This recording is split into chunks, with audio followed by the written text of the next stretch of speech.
Bonsoir à tous et bienvenue dans votre journal. Ce soir, nous accueillons Ahmed Atoumani Douchina, conseiller départemental de Boigny. Bonsoir. Bonsoir. Alors avec vous, ce soir, on va parler de cette situation préoccupante dans laquelle se trouve Mayotte. En ce moment, on a vu ces expulsions. On a vu également du côté de la commune de Mamoudzou, ces jeunes qui se sont enflammés suite à des destructions d'habitations de fortune. On verra tout à l'heure avec vous ce que ça donne, l'ambiance que ça génère sur le département. Ahmed Atoumani Douchina. Avec nous également sur le plateau, Pierre Bellucci. Bonsoir Pierre. Bonsoir Amina, bonsoir à tous. Alors on parle beaucoup de choses en ce moment, notamment de ces expulsions. On va parler également de ce qui se passe en dehors de ça à Mayotte. On va le voir, on va parler de webcam, on va parler d'autres choses. On verra tout cela tout à l'heure avec vous en détail, Pierre. Mais d'abord, voici les titres de ce mercredi 18 mai. Une démolition d'habitation illégale a dégénéré ce matin à Passamenti. Les agents municipaux ont été agressés par des jeunes cagoulés et armés qui ont d'abord brûlé les engins municipaux avant d'affronter les forces de l'ordre. Le bilan fait état de plusieurs blessés dans les rangs des policiers, tandis que le climat sur le département ne cesse de se tendre. L'Agence française de développement a présenté son bilan d'activité ce matin. Et au vu des chiffres, il s'avère que les financements des projets sont encore très faibles à Mayotte. Sur une capacité de financement de 228 millions d'euros, seuls 37,8 millions ont été octroyés, faute de dossiers suffisamment bien ficelés. Explication. Et nous terminerons ce journal avec une exposition qui a pris ses quartiers au coup de barre à Mtsapéré. Jusqu'au 18 juin, une dizaine de peintures de l'artiste Delphine Simonet sont exposées dans ce lieu. Un mélange d'art contemporain, figuratif et expérimental, disponible à la fin de cette édition. Et on débute cette édition avec cette action menée ce matin par la mairie de Mamoudzou. Celle-ci en effet procédait à la destruction d'habitations illégales à Passamenti. Cela a alors provoqué la colère des jeunes qui sont arrivés armés et cagoulés pour prendre les agents à partie. Résultat des courses, un tractopelle et un camion-benne de ramassage de la mairie incendié. Et plus tard, suite à des affrontements entre jeunes et forces de l'ordre, les policiers et un pompier ont été légèrement blessés par des jets de pierre. Face à la situation devenue explosive, des écoles ont même dû être évacuées. Un sujet signé Shakila Issouf, Abbas Alidi et Leslie Vimne. En quelques minutes, la situation est devenue explosive à Tsunzu et ces individus doivent quitter précipitamment leur banga avec quelques affaires. Tous disent avoir peur et ne pas comprendre ce qui se passe, comme cet homme qui a été sommé de quitter son foyer sur le champ. La police silomba tongotini yatukata la police ya hea nyingi helini kremogeni vuto silota tongotupenzi bewasi vuto manar siria nyumba za skamoro au asira za skamoro wao ile manataona mba ris dubriao distance rangum liman hule ataon dubra tijaun algarlangu manana poria magarlangu la no skamoro. Quelque temps auparavant, des agents de la mairie ont été agressés alors qu'ils démolissaient une habitation construite illégalement. Des jeunes armés et cagoulés ont agressé les agents et ont mis le feu au tractopelle ainsi qu'à un camion de ramassage des ordures. Les personnes présentes sur les lieux expliquent que le terrain où devait avoir lieu la démolition appartient à un conseiller départemental et que les choses ont rapidement dégénéré. Asubuhi ya leo vuja guruguru wavo wakoshotozi nyumba zilovandwa shamba ya Shihabu wavo wanatamadeleka walohunu wapare habari warenge kamwe esansi na gashi wadmelanjo wavo wandatio mguruguru moro ne serikali yakawo wero shombio iregia wavo vuhirwa ramfori jao waswavutia mawe wanadamu wato wanazaza watu izundu zao tujuruta haraki delo Tsunzu. Dépêchés sur les lieux, les forces de l'ordre et les pompiers sont intervenus pour maîtriser l'incendie, mais ont été accueillis à coups de pierre. Un des pompiers est légèrement blessé, tandis que les tuyaux des hommes du feu ont été découpés à coups de chombo par les émeutiers. On est donc intervenu sur le véhicule qu'on voit ici, qui est donc un camion plateau qui a été incendié par des manifestants et un tractopelle qui a été incendié. Pour l'instant, on a le feu maîtrisé et nous, maintenant, on est rappelé sur une autre intervention, donc il faut qu'on reparte rapidement. La situation a une nouvelle fois dérapé et des jeunes ont semé la zizanie à Tsunzu, des faits d'une extrême gravité dans un climat ambiant qui ne cesse de se tendre dangereusement. On en vient maintenant à la situation place de la République où plus de 500 personnes expulsées ont passé une nouvelle nuit. Hier, la question de leur relogement n'avait toujours pas été résolue. Les autorités préfectorales et communales n'ayant pas trouvé de terrain d'entente. Dans la soirée, les ministres de l'Intérieur et de l'Outre-mer ont réagi d'un ton ferme, appelant à la plus grande sévérité vis-à-vis de ceux qui expulsent. Pas vraiment de quoi arranger une situation qui se dégrade de jour en jour. Un sujet signé Abbas Alidi, Pierre Bellucci et Leslie Vimné. Nouveau réveil difficile ce matin, place de la République. Des dizaines de familles ont passé une troisième nuit consécutive dehors car les autorités ne trouvent aucune solution pour les reloger. Ce matin, l'un des membres de la communauté comorienne s'est insurgé contre cette situation. Il faut bien expliquer, il faut qu'on se dise la vérité à le Mahorais, surtout les élus. Il faut dire la vérité, on est le temps de dire la vérité. Parce que à Mayotte, même les voleurs, ils avaient le droit. Même les animaux qui sont à Mayotte. On n'a pas le droit de tuer un chien à Mayotte. Mais alors, on n'avait pas le droit de tuer un chien à Mayotte, mais on avait le droit de faire n'importe quoi en Comorien. Parce que c'est juste le Comorien, c'est pas les étrangers. D'accord, si vous voulez m'expliquer, c'est normal. Je n'ai pas dit que c'est pas normal, c'est les lois. Mais c'est pas toi le Mahorais qui va en faire. Il y avait des gens, il y avait des tas, il y avait tout qui sont en charge de ça. Mais allez-y voir les gens. C'est pas du Comorien qui sont là à ce moment. C'est le problème que le Mahorais ne comprend pas. C'est pas du Comorien qui sont là à ce moment. C'est du Français. 80% des gens qui avaient des nationalités, qui avaient des séjours, qui avaient tout. Ben, l'État, il fait quoi là? Hier, dans la soirée, si la réunion entre les autorités n'a rien donné, les ministres de l'Intérieur et des Outre-mer ont vivement réagi à la situation. Ainsi, Bernard Cazeneuve et Georges Paul Langevin condamnent les violences commises ces derniers jours à Mayotte à l'encontre de familles ayant par ailleurs conduit à la destruction de leurs habitations. Selon eux, de tels comportements n'ont pas leur place dans la République et tous les individus impliqués, dont l'enquête devra établir l'identité, devront rendre compte de leurs actes devant la justice. Pas vraiment de quoi apaiser le climat ambiant. Le communiqué hier diffusé par le gouvernement, c'est une insulte aux Mahorais. C'est une insulte aux Mahorais. Quand on dit c'est inacceptable dans la République, ce qui est inacceptable dans la République, c'est de laisser les gens venir à porter atteinte aux droits des Français en France, n'est-ce pas, et de ne rien faire. C'est ça ce qui est inacceptable. C'est ça ce qui est inacceptable en République. Ce n'est pas le fait à quelqu'un qui se trouve devant une inertie de l'État de dire « je vais récupérer mon terrain par tout moyen ». Parce que l'État n'est pas là. C'est ça la vraie question. Alors moi je veux appeler l'État à ce qu'il se réveille. Il faut que rapidement, comme je l'ai dit, pour ceux qui sont en situation régulière, il y a eu des Mahorais derrière qui ont leur donné les papiers. Mais ces gens-là doivent aller chez les Mahorais qui leur ont donné les papiers. En effet, de nombreux titres d'hébergement ont été délivrés par des propriétaires français. L'État réclame donc maintenant que ces derniers les accueillent. Mais autre problème qui ressurgit aujourd'hui, le 7 mars dernier, la loi relative aux droits des étrangers a été modifiée dans une assemblée aux 3/4 vide. Et cette dernière va directement impacter Mayotte à travers son article 59. Ce qui nous a surtout interpellés dans cette loi, c'est que l'article 59 précise que un mineur qui est arrivé sur le territoire français depuis l'âge de 6 ans et qui justifie de sa scolarité peut demander à sa majorité l'acquisition de la nationalité française si maintenant ce mineur a un frère ou une sœur qui lui-même aurait cette nationalité française. Qu'est-ce que ça veut dire? Ça signifie que c'est un appel d'air des populations extérieures pour venir notamment dans des départements métropolitains comme aussi à Mayotte. Mais la question ici concerne évidemment principalement Mayotte puisque nous avons une immigration illégale très importante. Cette loi qui élargit le droit du sol risque de faire grand bruit dans le contexte actuel.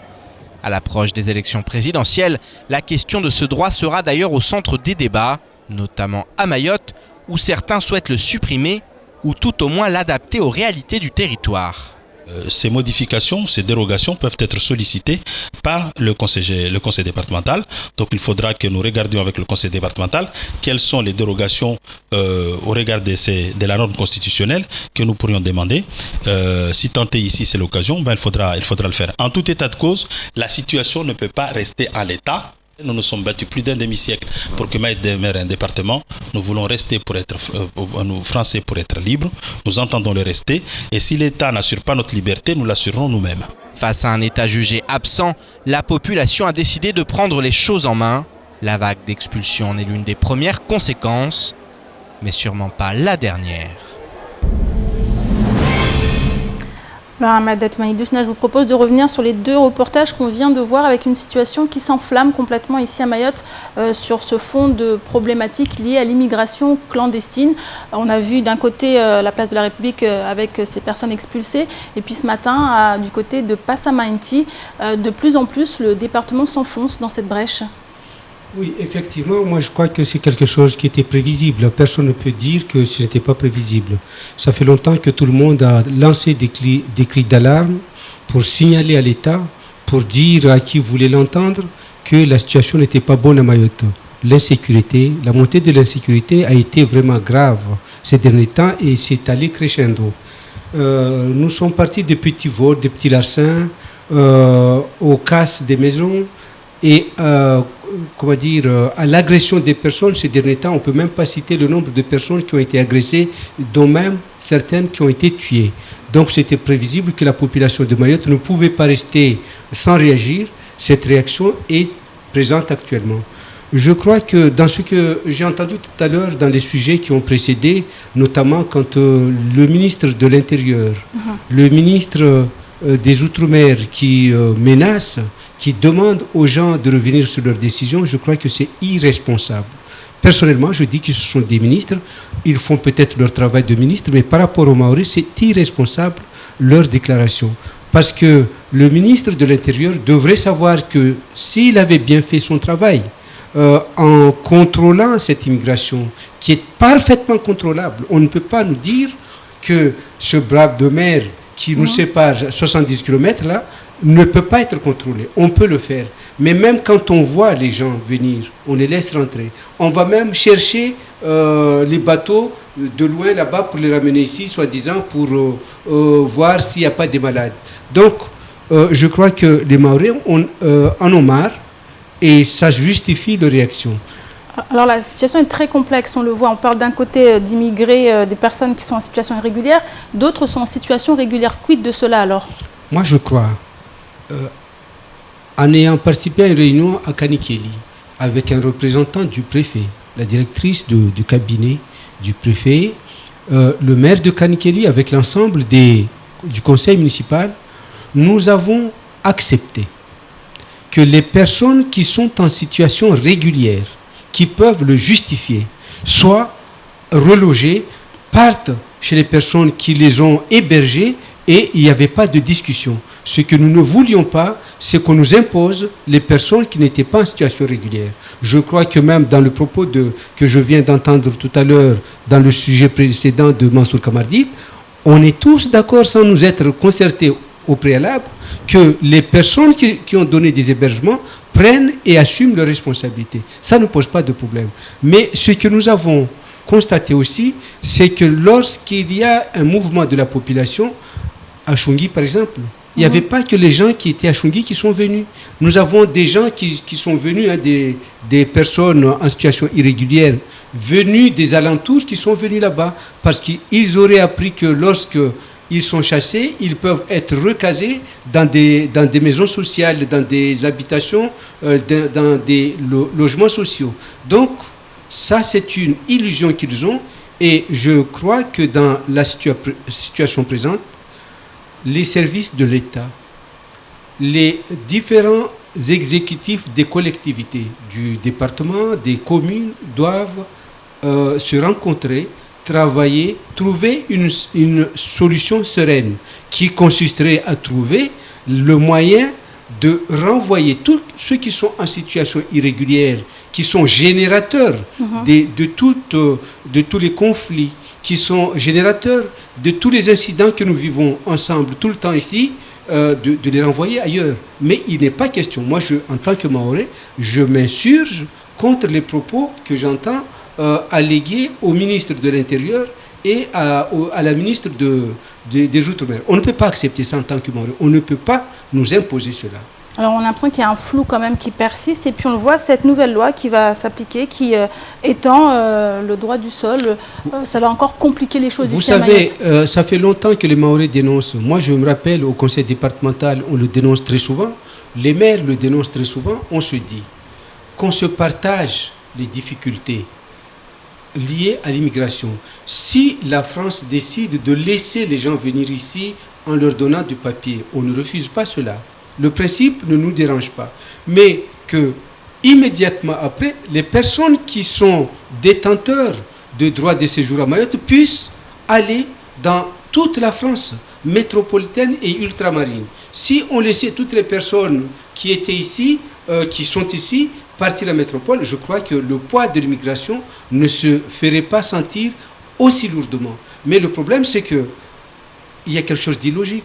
On donne à des personnes le droit de séjourner en France, dans une petite portion de la France, mais pas dans toute la France. Ça veut dire que au lieu d'envoyer ces gens, de donner à ces gens-là la possibilité d'aller en Corrèze, je ne sais pas, en Isère, partout en France, de manière à ce que... C'est ce qui va se passer selon vous si ça devait arriver ?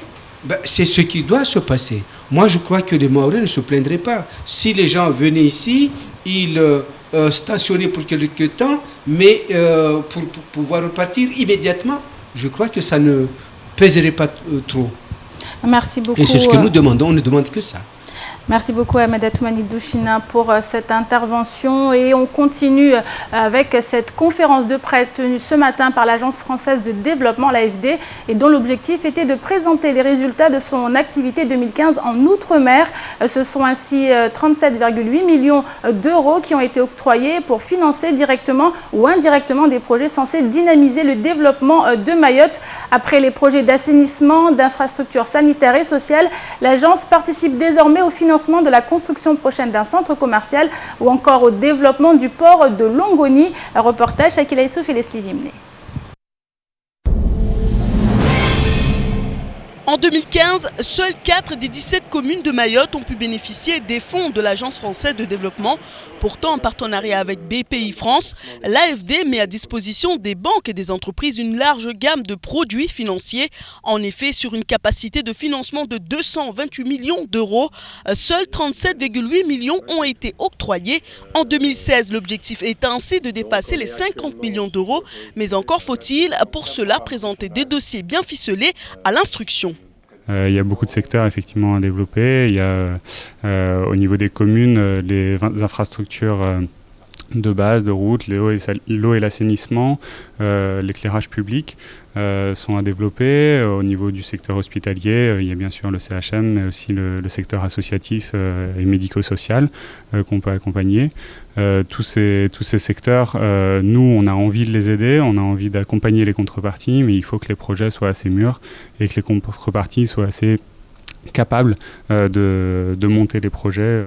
Avec 70 ans d'existence, l'Agence française de développement représente une aide de poids pour les territoires. À Mayotte, bon nombre d'établissements privés comme publics ont pu bénéficier des fonds alloués pour le financement de leurs projets, d'où l'importance de rendre public le bilan des résultats d'activité. Et c'est pas un mauvais bilan, mais on n'a pas atteint les objectifs qu'on s'était fixés. Donc on a engagé 37 millions, on s'était fixé un objectif de 40 à 50 millions.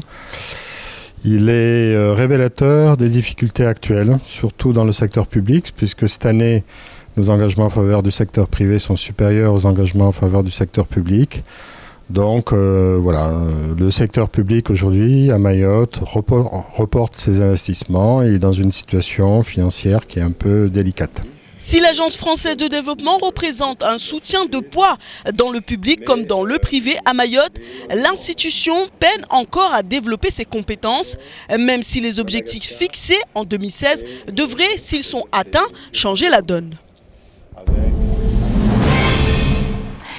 Et en juin 2015, sur les 11 800 demandeurs d'emploi recensés, 64% n'avaient pas de diplôme qualifiant.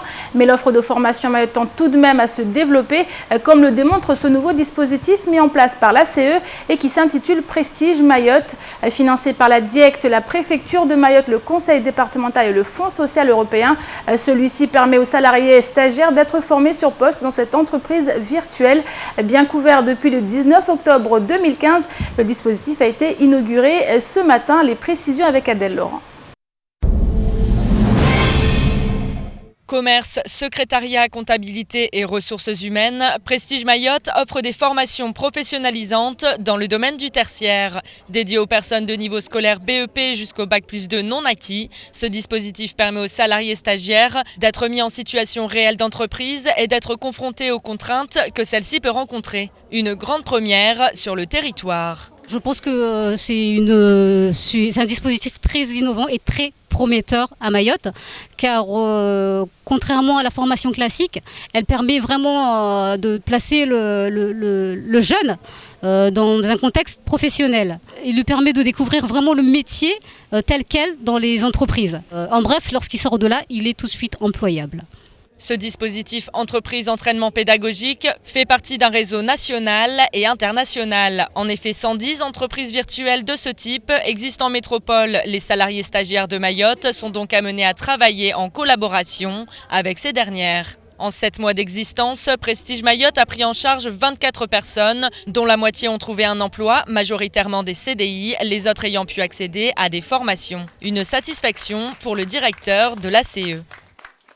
Le dispositif apporte une réelle plus-value en matière d'insertion professionnelle et un des objectifs premiers de ce dispositif, c'est de dynamiser, je dirais, le parcours des stagiaires.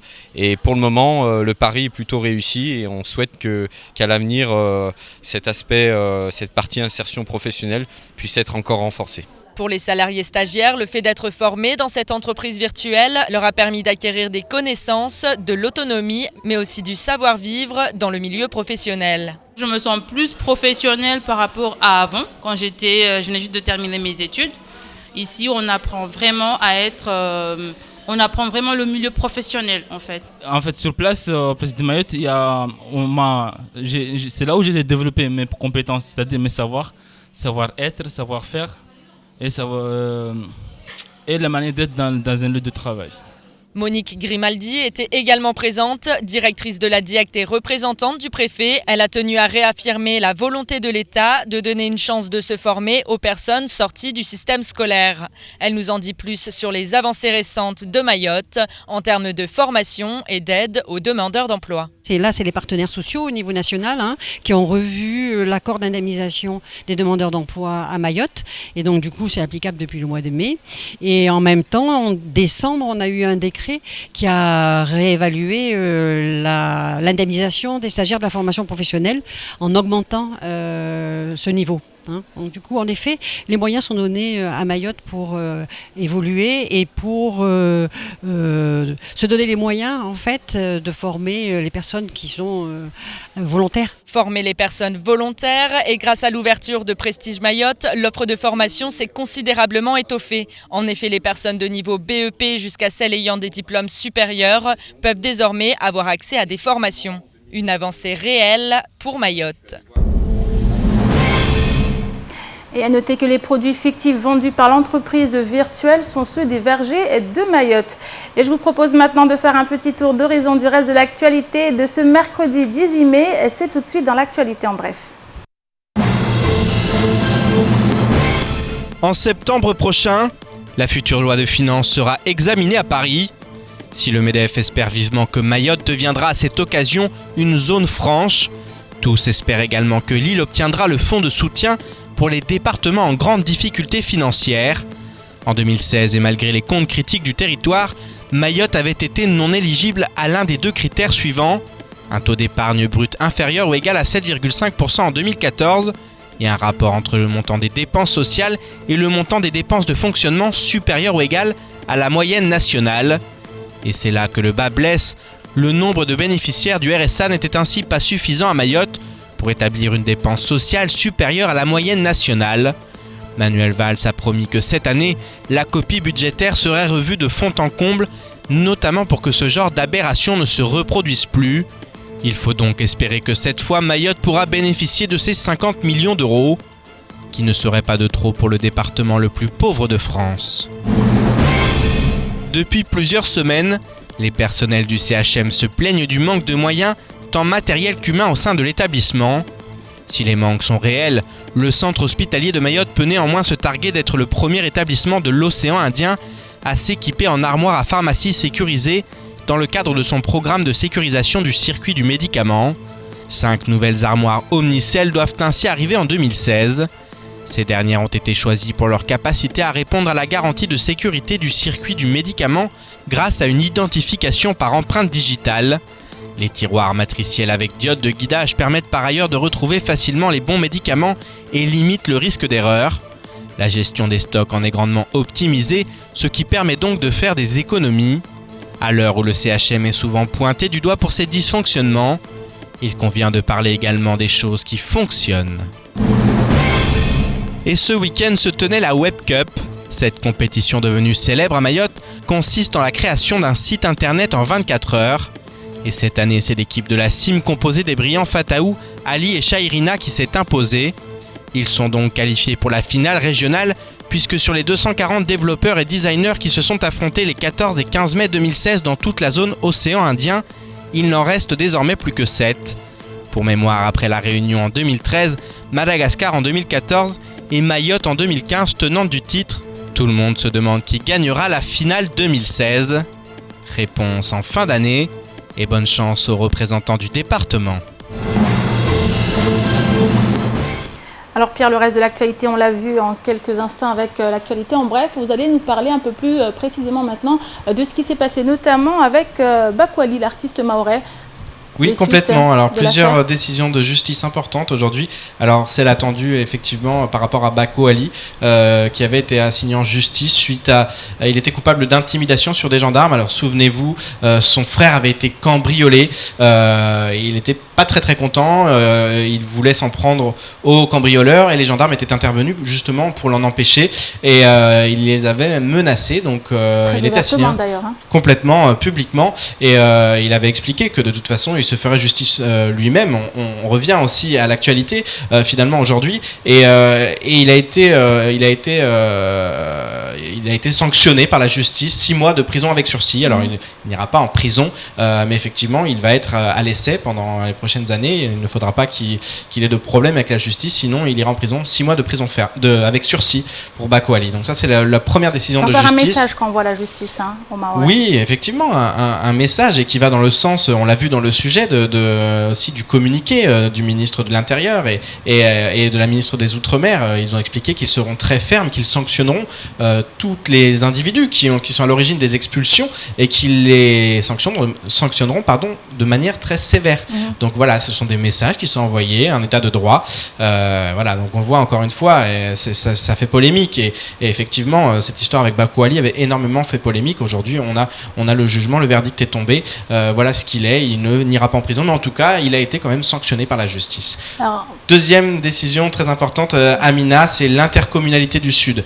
Alors, on le sait, depuis plusieurs semaines, c'est un vrai feuilleton, l'intercommunalité du Sud, avec 2 camps, 2 bureaux qui se sont constitués, 2 présidents.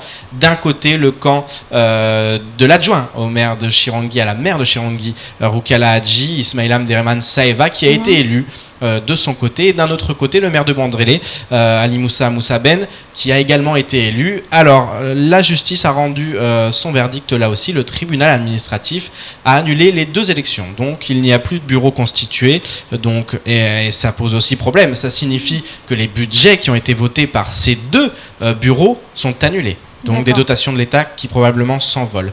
Autre décision de justice importante dans cette affaire, et c'était tout là l'objet de ce problème, en fait, de ce conflit, c'est qu'on avait le maire de Mandrélé avait, comme toutes les autres communes de l'intercommunalité, avait fait une élection et plusieurs élus communautaires, 9 élus communautaires avaient été élus. Mais 2 d'entre eux ne le soutenaient pas, étaient dans le camp de Ismaïl Abderrahmane Saeva. Et d'ailleurs, c'est pour ça qu'il avait été élu. Ensuite, il n'avait pas pris part à la première élection, vous souvenez-vous, ça avait été annulé, il n'y avait pas eu le quorum atteint. Finalement, la semaine suivante, le dimanche, il avait fait une nouvelle élection avec 2 nouveaux élus communautaires qui avaient été élus, remplaçant les 2 autres, qui eux le soutenaient, ce qui lui a permis d'être élu de son côté. Aujourd'hui, la justice a décidé, la première élection est la bonne, c'est-à-dire ceux qui soutenaient Ismaïl Abderrahmane Saeva sont j'allais dire, soutenus dans leurs fonctions, puisqu'on ne peut pas, ce sont des élus, on ne peut pas revenir sur cette décision. Si ça avait été des délégués communautaires, par exemple au CIDEVAM ou dans d'autres fonctions, effectivement, là, ils auraient pu être renvoyés de leurs fonctions, mais pas lorsqu'ils sont élus. Donc, ce qui veut dire qu'il y a de grandes chances pour que le camp de Ismail Abderrahmane Saeva et de Rukia Hadji, par la même occasion, soit soutenu et remporte finalement ce bureau. Mais toujours avec cette marge de manœuvre en moins, puisque les budgets se sont volés. Alors maintenant, oui, effectivement, maintenant c'est un peu tard, donc de toute façon il va y avoir une nouvelle élection, un bureau va être élu, mais le mal est fait aujourd'hui, on ne s'est pas entendu. Maintenant, il va falloir aussi voir dans ces cas-là comment ça se passe, est-ce qu'il pourrait y avoir des sanctions par rapport à cette élection qui a été refaite illégalement, et c'est exactement ce qu'a dit la justice, c'était complètement illégal de refaire cette élection. Voilà pour ces décisions importantes de justice aujourd'hui. Dernier point de l'actualité en bref, Pierre, avec les médiations. Effectivement, là aussi, quelque chose de très important, attendu, le nouvel organigramme du conseil départemental, et notamment les cadis qui sont adoubés officiellement comme médiateurs. Donc voilà, ce sont des médiateurs au niveau social. Ils vont intervenir en tant que tels. Ils sont adoubés comme tels au sein du conseil départemental. Également quelque chose d'important qui en dit long aussi sur j'allais dire la stratégie employée par le conseil départemental, c'est qu'un nouveau porte-parole qui va gérer d'ailleurs l'ensemble des cadis a été élu aujourd'hui, en quelque sorte élu. En tout cas, il a été présenté par le conseil départemental et par le président Soaba Adine, et notamment par Issa Abdou Issa qui est en charge du social. Alors il s'appelle Younoussa Aben, c'est lui qui sera le porte-parole du grand cadi, et il y a eu plusieurs mots importants, notamment il a été expliqué, et c'est ce qui posait problème avec l'ancien porte-parole, il était très médiatisé. Là il y aura un changement de stratégie. Ce porte-parole risque de beaucoup moins parler dans les médias, en tout cas c'est ce qui a été dit, et c'est aussi ce que souhaitait le président du conseil départemental, qui avait expliqué récemment dans un communiqué que les propos qu'avait tenus l'ancien porte-parole n'étaient absolument pas valides, puisqu'il ne représentait plus rien, et que de toute façon il n'avait pas été autorisé par le conseil départemental à parler. Donc on va briguer un peu la communication, mais voilà, ça c'est quelque chose qu'on connaît bien sur le territoire. On sait que ça se passe au conseil départemental, ça se passe aussi à la mairie de Mamoudzou. Aujourd'hui ça a été notamment le cas, on les a contactés, ils devaient être sur notre plateau, finalement ils se sont désistés plusieurs fois pour aller sur notamment d'autres médias. Voilà, donc on sait que El Mamoun était très souvent, oui, voilà, la situation est très compliquée, donc on brigue la communication, on fait attention à ce qui est dit. On sait qu'El Mamoun était quelqu'un qui réagissait souvent, il venait souvent sur notre plateau, et il était très médiatisé. Ça pose problème. Aujourd'hui on veut un peu briguer, on veut contrôler ce qui est dit. C'est le cas au sein du conseil départemental, c'est le cas aussi au sein de la mairie de Mamoudzou. Voilà, donc ça c'est un changement de stratégie qu'on va suivre dans les prochaines semaines. Mais nous on continuera à aller chercher l'information, Pierre. Tout à fait. Et pour clore, merci beaucoup Pierre, et pour clore cette édition, direction le bar culturel Coup de Bar situé à Mtsapéré, qui accueille actuellement l'exposition de l'artiste Delphine Simonet. Une dizaine de ses peintures sont ainsi exposées et vendues aux enchères. Infirmière de profession et adepte de l'art contemporain, figuratif et expérimental, l'artiste partage via cette exposition accessible à tous son talent et sa vision de l'art. Un reportage signé Pierre Pellucci et Adèle Laurent. Le Coup de Bar accueille actuellement les œuvres de l'artiste Delphine Simonet.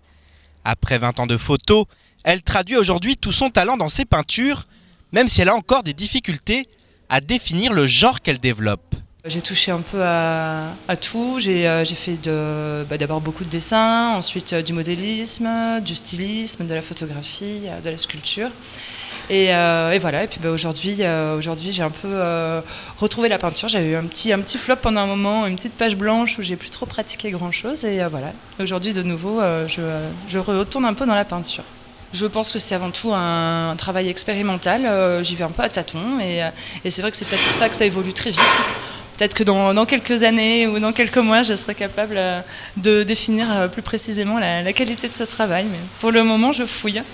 Adepte de l'art contemporain, figuratif et expérimental, cette infirmière de profession nous en dit plus sur ses techniques secrètes. J'utilise une technique quand même qui est très classique, puisque étant donné que j'ai papillonné un peu dans tous les domaines, forcément j'ai pas non plus approfondi grand chose, donc j'en reste à une technique de base qui est l'acrylique sur toile, Voilà, l'acrylique étant un médium qui a l'avantage de pouvoir être plus ou moins dilué et de sécher rapidement et qui me permet donc de pratiquer cette technique, si on va appeler ça une technique, des coulures. Au départ, les premières coulures étaient purement accidentelles et puis finalement j'ai découvert un intérêt. Je me suis rendu compte qu'elles apportaient vraiment quelque chose au tableau, au point qu'au final j'ai commencé à les utiliser, à les provoquer. Et puis elles ont commencé à habiter les images de plus en plus et jusqu'à devenir omniprésentes, jusqu'à recouvrir toute la toile. Humble et loin de vivre de son talent, Delphine Simonet s'est cependant fixé un objectif au travers de cette exposition. Je me suis mis une espèce de petit défi personnel, mais je pense que je vais être obligée de le tenir. Je me suis mis une barre et je me suis dit que si je franchissais cette barre, j'allais me consacrer pendant une année à la peinture. L'exposition sera disponible jusqu'au 18 juin. Alors si vous souhaitez qu'elle franchisse la barre qu'elle s'est fixée et se consacre à la peinture, rendez-vous au Coup de Barre où vous pourrez enchérir sur ses toiles ou simplement admirer ses œuvres singulières. C'est ici que s'achève cette édition. Merci pour votre fidélité. Une édition à voir et revoir sur notre site l'infocoesie.fr, sur YouTube et sur notre page Facebook. Dans quelques instants, retrouvez l'invité du temps de parole. Il s'agit d'Hugues Maillot, qui est membre du parti Debout la France. Il était ce matin au micro de Patrick Mian, que vous retrouverez dans la matinale. Et prochain rendez-vous avec l'information en radio demain dans la matinale avec le journal présenté par Pierre Bellucci. Excellente soirée à vous sur KTV.